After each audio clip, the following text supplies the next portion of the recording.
Hola, mi nombre es Gabriel Simón Cuba. Mi conciencia es consciente de lo que pienso. ¿Cómo controlar tus pensamientos? Simple. Reemplaza tus pensamientos negativos por pensamientos positivos.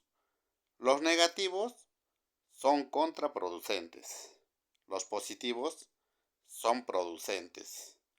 Los negativos te restan. Los positivos te suman. Los negativos te hacen sentir incómodo. Los positivos te hacen sentir cómodo. Los negativos te hacen sentir infeliz. Los positivos te hacen sentir feliz. Los negativos te llevan al fracaso. Los positivos te llevan al éxito. Gracias.